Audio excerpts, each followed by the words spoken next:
to Sold Live on a beautiful June evening. It's fair to say we were promised air conditioning and it would be excellent. It's fair to say that's not turned out to be true, so I apologise for the heat. We're keeping all the doors open to try and keep the temperature down. There are no planned fire alarms, so if there was, follow the nearest exits, the stairs, the lifts will be out of action, so please take the fire exits when we gather out the front, but that's not planned for this evening. So my name is Simon Leadbetter.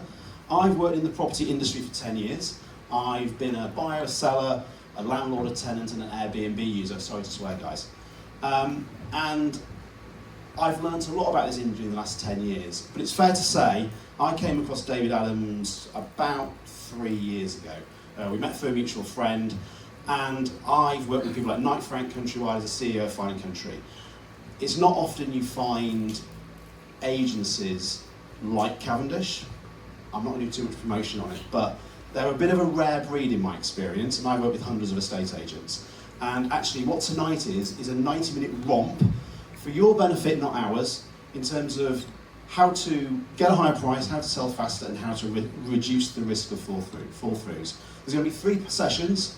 I'm going to have a chat with David, the author of a book that you're going to get a copy of this evening. I've got a panel of experts from the industry touching all parts of the home moving process. And then there's a whole bunch of valuers, brilliant valuers from Cavendish, who will be able to answer any questions that you have. I have loads of questions, but as I say, this is for your benefit, not ours. So if you've got a burning question, all the right people are going to be in the room. So just before we start, by show of hands, who's ever bought or sold a house? So this is kind of relevant. And then who's thinking of buying or selling a house in the next 12 months? Keep an eye on them, valuers. Right, excellent. We have our eyes on you now. So before we go any further, please invite to the stage the Amazon best-selling author, David Adams.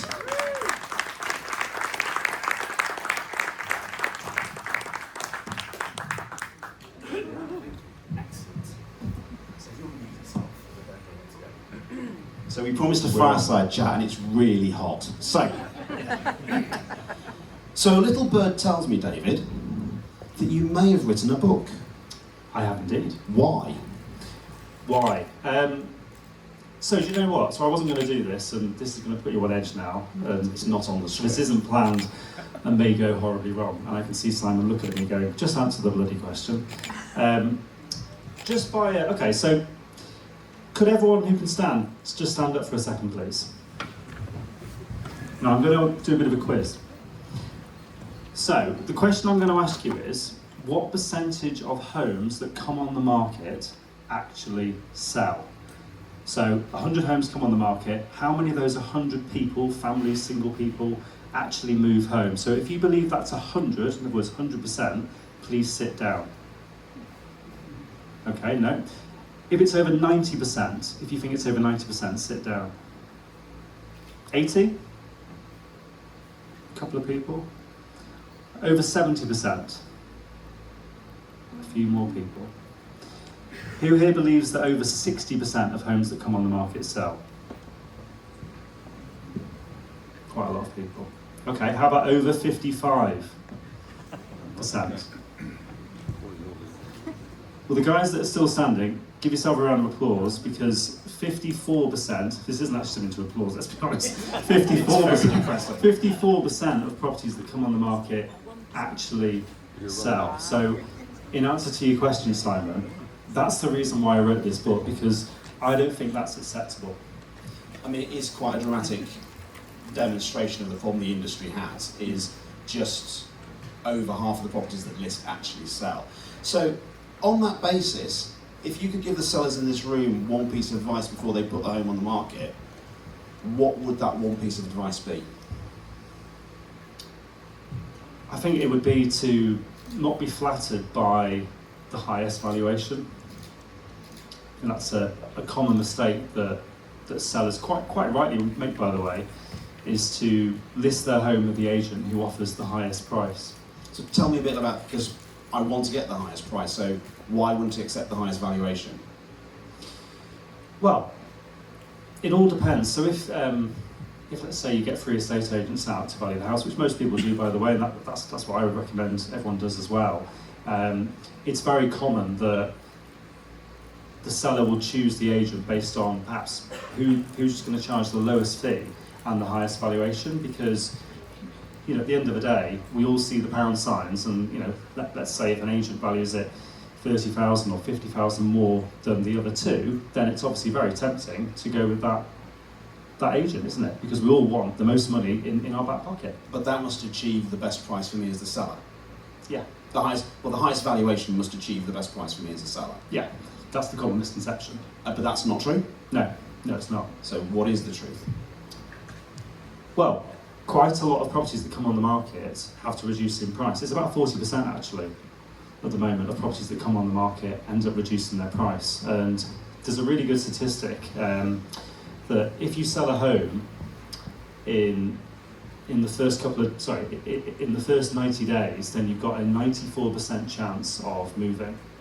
Whereas, I'm butchering that. That's all right. If you sell a house in the first 30 days, in the first month, you've got a 94% chance of moving. If that property's been on the market for more than 100 days, that chance of selling goes down to 14%. So the big message here is price it right from the start. Homes that are priced incorrectly, i.e. higher than they're actually worth, do not sell, and that person does not move. Okay, so sometimes the lower valuation agent with the higher fee can earn me more money as the seller. Yes, so one of the quotes I use in the book is that our agent, as an estate agent, is to price your property where the most buyer competition is. Now, over the last 2 years, Rightmove have been tracking this statistic that most properties are now sold within 1 to 2% of the asking price. So long are the days of putting it on the market for 10% more than it's worth to, inverted commas, test the market. That strategy just doesn't work anymore.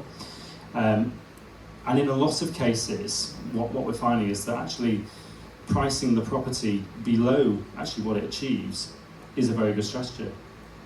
Okay, so let's say I've got 3 agents coming around to my house to sell, like many of the people in here will have, and you're saying that a lot of sellers will then choose the wrong agent.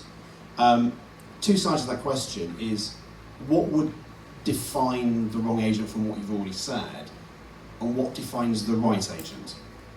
So, I would say that the right agent to go with is the one that has a strategy. So, what do I mean by that? Quite a lot of agents, a lot of sellers will perhaps prioritise getting it on Rightmove the same day the agent comes and takes the photographs. Whereas that's where it can fall apart very quickly. What you've got to have is a strategy to be able to get you the highest price, and that might be testing it off market, in other words, not on Rightmove for the first couple of weeks. That's something that we do. Do you want me to go? So talk to me a bit more about that, because all properties get sold through portals, don't they? No. So on average, 1 million homes sell a year in the UK, and about 10 to 12% of properties that are sold actually don't go on Rightmove. So we're looking at just over 100,000 sales a year that actually you don't see on Rightmove. So at Cavendish, we've got something that we call the temperature test, which I've written about in the book. And the analogy I use is, you wouldn't get in a shower without putting your hand under the water first, would you? Unless you're a psychopath. Anyone? 5% of us are psychopaths. Okay, right. Well, 5% of the people in this room would just get in the shower. I think given tonight, we'd all probably get in on the coldest setting without testing it, let's be honest. But so what we do is we would actually not go on Rightmove, so not put the property on Rightmove for the first couple of weeks. And what this allows us to do is actually to test the market, gauge demand, and actually, let's call a spade, actually test to see if the price is right, because sometimes a seller may want to test the market, test a price which perhaps is slightly over what the data suggests, what the comparable evidence, the price per square foot suggests it should be worth. So what we would do is we would say, okay, well, let's test the water offline, so let's not put it on Rightmove, let's not put a for sale board outside, let's do what we would call, back in the day, and things really haven't changed in this respect, back in the day we would call it a ring out. So you'd have your hot box of 10 buyers or 20 buyers, and you would call every single one of them and you would say, I've got this property, it's not actually on the market yet, but we are arranging a few viewings, so I had you in mind, would you like to come and see it before it goes on the market?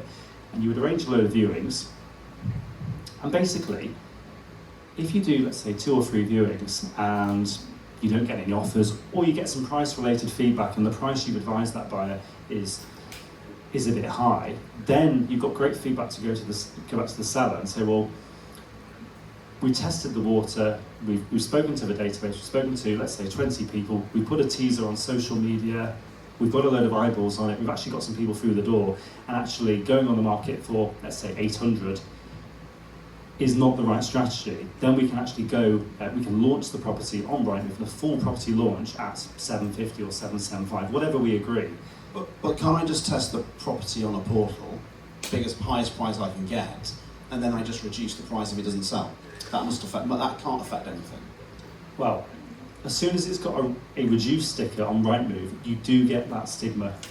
It's that stigma of almost damaged goods. Once it's got that reduced sticker on, people start to wonder what's wrong with it. And let me give you an example. So, a property goes on the market, it has a load of interest, and someone agrees to buy it. And when they were viewing it, there were 3 or 4 other people viewing it at the same time. There was a lot of competition, so they paid the asking price. And about a month into the transaction, they get a survey on the property, and the surveyor downvalues it slightly. There's a few things that need addressing, so they knock the price. Now, what goes through that buyer's head? When they viewed the property, there was a load of other people viewing it, it was in competition.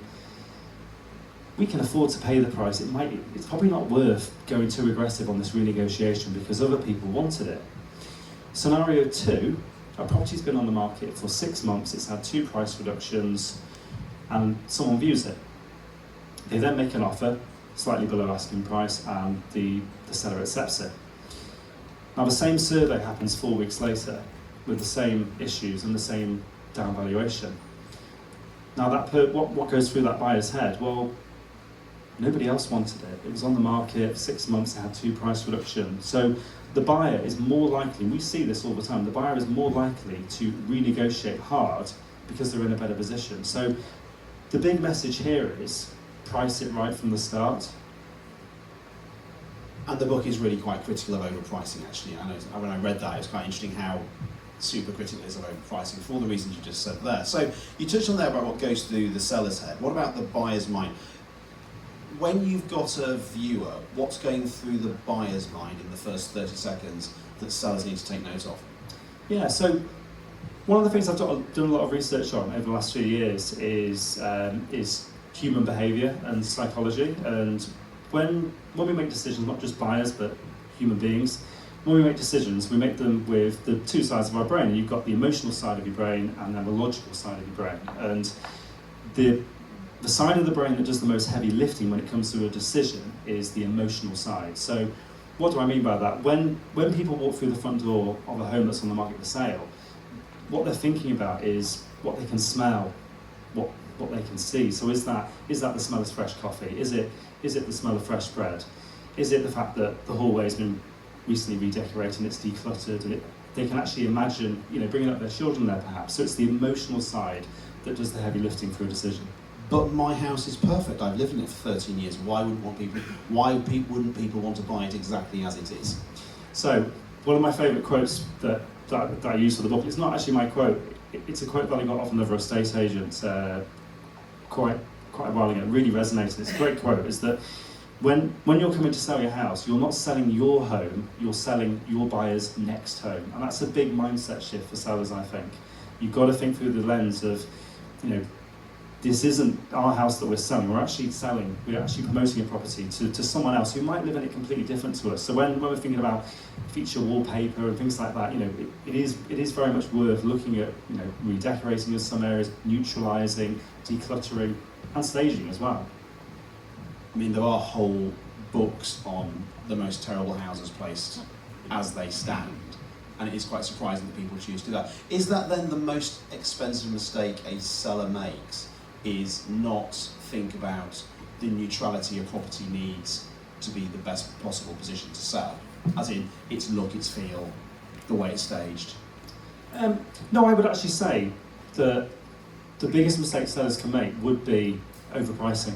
To be honest, it really would be, because the most eyeballs you get on your listing when it goes on the market, and you know, when I say that, I mean a full property launch, so it's on Rightmove, it's in, you know, it's on all the social media channels, there's a sale board outside. The most amount of interest you're going to get is literally within that first few weeks, and if you miss that golden opportunity in the first few weeks, then you know it really, you know, you start to pay basically. And there's a real science in the actual pricing, isn't there? Because there are bands within portals that most people don't realise actually exist. And actually, if you get the pricing wrong on a portal, it takes it into a different property set than getting it into the right competitor set that would make it good value for its peers. Yeah, so there's two things on that. So Rightmove has some data on this, which we use with sellers, is that other portals are available. Obviously, yeah, of course they are. Zoopla and On the Market. If you price the property on a price point, in other words, 800,000, 900,000, you know, 100,000, on a round figure basically, then you get 16% more detailed views, so basically more eyeballs on your listing. If you price a property in a 99p style, 795, 799, 199, 950, you know, etc., etc., you're actually missing out on 16% of views, and not a lot of people know this. Now the main reason for that is, let's say you priced a property at 199,999. That might seem a sensible idea, because 199 sounds cheaper than 200, doesn't it? But if someone's search criteria is 200,000 to 250, and they only put that into Rightmove, if it's priced at 199, they literally will not see it. So that's why there's a lot to be said about pricing your property on the correct price point. It's really interesting you say that. I live in a town that is 1 hour 5 minutes from London, and because it's 1 hour 5 minutes, it sits above the 1 hour search range for many people, which means there are amazing houses where I live that are slightly less than they would be if they were within an hour. That pricing point, and I know from all the research I've done over the years with marketing, is the whole 99999 thing is an absolute myth. It was designed when we had cashier registered, so people had to put money through the cashier. It had nothing to do with buyer behaviour. It was to mean people put whole round notes through a till and had to give change, so all the money was recorded. Because if it was a round number, they could just pocket it. That's where it all comes. There's no buyer behaviour myth about going £1.99. People think is less than £2. We all round it up. It's kind of like, I'll shut up now. That's all right. I'm interviewing you, aren't I? I'm much ask you more a few interested. questions. No, don't ask me any questions. That's not my space here. So, go on then. Tell us about a sale that nearly fell apart but didn't, and how did you save it? Ooh, good question. So, many years ago, this was a real tricky one. So, quite a few years ago now, probably over 10 years ago, when I was on the front line, when I was dealing with sales negotiation and sales progression, I was involved in a chain that, I think there was 5 or 6 people in the chain, and this sale went on for a long time. And back then, so this is probably 10 years ago or so, back then, a long time meant it went on for about 12 weeks. Whereas that would be fairly quick these days, wouldn't it? So there were 5 or 6 people in this chain, and basically one of the sales was downvalued, and what we did, we basically went to every person in the chain, and everyone contributed a little bit to help the sale go through. Now, your average estate agent, I don't think would do that, and actually would perhaps just let the whole thing fall apart. And by the way, the property that got downvalued wasn't even one that we were handling. It was one further up the chain, and we all contributed a little bit. And I think a couple of the agents actually contributed some of their fee as well to help the sale go through. And there's a big difference. I know we're going to hear from Emily, who's one of our in-house sales progressors in a bit, because she's on one of our panels. There is a lot to be said about sales progression. So in the book, I write that now the deal is done, now the real work starts. And the average time to sell a house from start to finish, from putting a house on the market to actually moving, the amount of time it takes nationally is about 200 days. It's just over, it's 209 days, I think, isn't it? And most of that is in sales progression. A lot of people see sale agreed as the finish line, whereas in reality, that's when the real hard graft starts. And there's a lot to be said about having a dedicated sales progression team. So we have 2 dedicated sales progressors, and that's all they do. They don't get involved in sales negotiation. They don't do views. They don't really answer the phone, to general inquiries. They're literally there to progress your sales, and we find that works really, really well. So it's worth saying this book's available now. Everyone who's here tonight is actually going to get a copy of this book, and actually it does come with an incredibly natty bookmark. And on that is actually a very clever framework. So if the one behind me.